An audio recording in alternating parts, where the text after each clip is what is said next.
किसान साथियों, अभी आपको दिखाने वाले हैं तोरई और करेले का खेत टॉप व्यू से। देखो भाई, आप जो नीचे खेत देख रहे हैं बहुत ही शानदार सुंदर खेत है।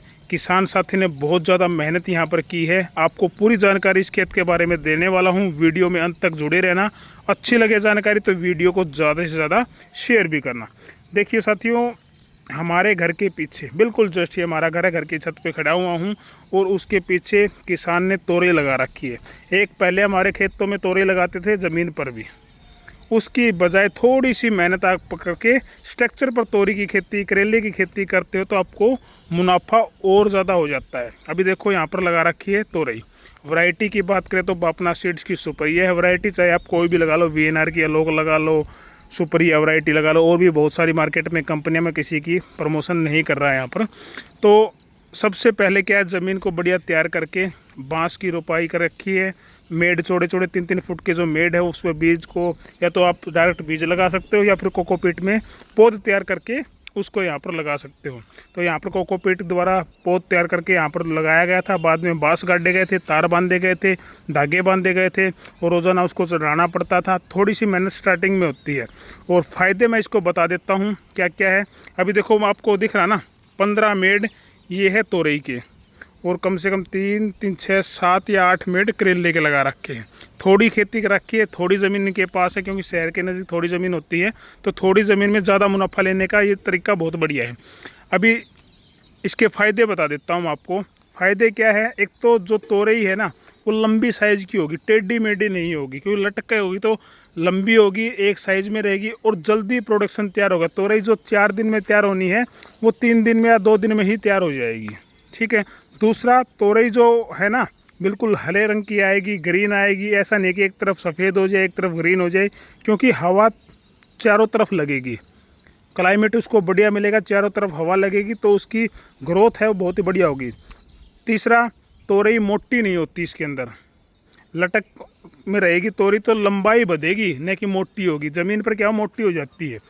चौथा, बीमारी नहीं आती तोरई में। अभी नीचे जो लगाते हैं ना तोरी, वो ज़मीन पर टच होकर के उसमें एक फ्लाई मक्खी होती है, वो लग करके उसमें गोंद सा पैदा कर देती है। स्ट्रक्चर पर हम लगाते हैं तो इसमें गोंद ज़्यादा नहीं बनता, यानी ख़राब नहीं होती। और अगर इसमें कोई भी बीमारी आ जाती है तो उसमें दवाई छिड़कने के लिए बहुत ही अच्छा है। नीचे बेल वाले पर सभी पर दवाई नहीं पड़ती, छिड़काव नहीं होता। अगर इसमें छिड़काव करते हैं तो सारी बेलों पर, फूलों पर, तने पर दवाई का छिड़काव होता है तो बीमारी बहुत ही कम आती है। और बेल को हवा लगती रहती है चारों तरफ से तो बीमारी वैसे भी बहुत ही कम आती है। और जो स्ट्रक्चर पर तोरी होती है ना, इसका भाव और ज़मीन पर जो तोरी लगा रखी है उसका भाव में 3-4 रुपये का मंडी के अंदर डिफरेंस भी रहता है। ये ज़्यादा महंगी बिकती है और साफ़ सुथरी तोरी होती है।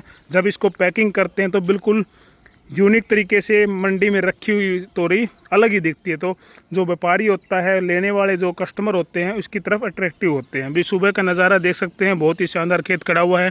फ्लावरिंग आपको देख रही होगी, बहुत ही चिड़ियाँ, तरह तरह की चिड़िया इस पर मंडरा रही है, भंवरे हैं, फूलों के ऊपर बैठ रहे हैं, तो इसकी गुणवत्ता को और भी बढ़ा रहे हैं। इसी प्रकार से करेले देखिए, अभी दोनों का प्रोडक्शन चला हुआ है। लगभग 1.5-2 महीने हो गए इसकी हार्वेस्टिंग होते हुए। अभी भी पूरा हरा भरा खेत खड़ा हुआ है, अभी लंबी ये चलेगी।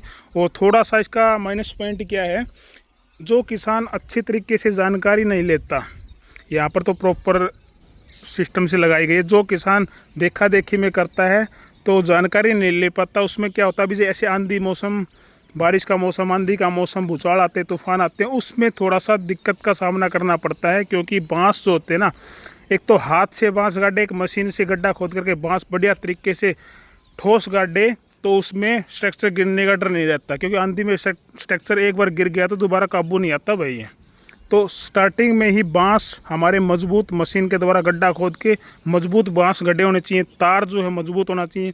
अभी देखो इन्होंने क्या किया है, वहाँ पर सपोर्ट दे रखी है उस घर में, और इधर देखो भाई इस घर में, और पेड़ के बांध रखी है, उधर भी बीच में खंबे से बांध रखी है, उधर पेड़ से बांध रखी है। और जितना मजबूत इसकी सपोर्ट होगी ना उतना मजबूत स्ट्रक्चर रहेगा। अभी ये आपको ऊपर वाला नज़ारा दिख रहा है, कुछ दिनों में ये ना एक धागा और बंधेगा बीच में, ये छत बन जाएगी बिल्कुल, तो प्रोडक्शन और भी ज़्यादा इसका बढ़ने वाला है। ठीक है। वरना बारिश में ख़राब हो जाती है, तोरई प्रोडक्शन लगना बंद कर देती है। तो इसमें क्या होगा, छत बन जाएगी पूरी है, तो लंबे समय तक चलेगी। इस प्रकार से मैं किसान साथियों को कहूँगा, अगर इस प्रकार से आप खेती करते हो तो थोड़ी ज़मीन में ज़्यादा मुनाफा कमा सकते हो। और रही बात सब्सिडी की, तो सरकार इसके ऊपर सब्सिडी देती है।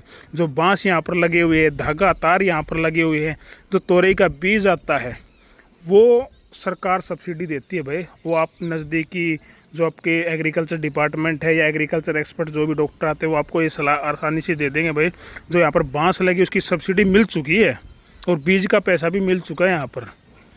उसकी आपको थोड़ा बहुत डॉक्यूमेंट्स वगैरह देना पड़ते हैं, पोर्टल पर आपको ये चढ़ाना पड़ता है, ज़मीन की फ़र्द वगैरह, ये सारा एस्टीमेट भी पक्के बिल पर ये बांस आते हैं, तो सारी चीज़ देनी पड़ती है। प्रोसेस है वो हो जाता है, सभी किसान कर रहे हैं, बस थोड़ा सा आपको एक्टिव होने की ज़रूरत है।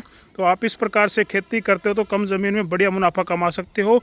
और इस प्रकार की खेती को बढ़ावा दीजिए ताकि हमारे किसान समृद्ध हो सके, हमारी जो भूमि है वो भी प्राकृतिक रूप से ठीक रह सके। तो इस वीडियो को आप ज़्यादा से ज़्यादा किसानों तक पहुँचाएं। आपको कोई भी कमेंट है तो वीडियो के नीचे पूछ सकते हो। धन्यवाद।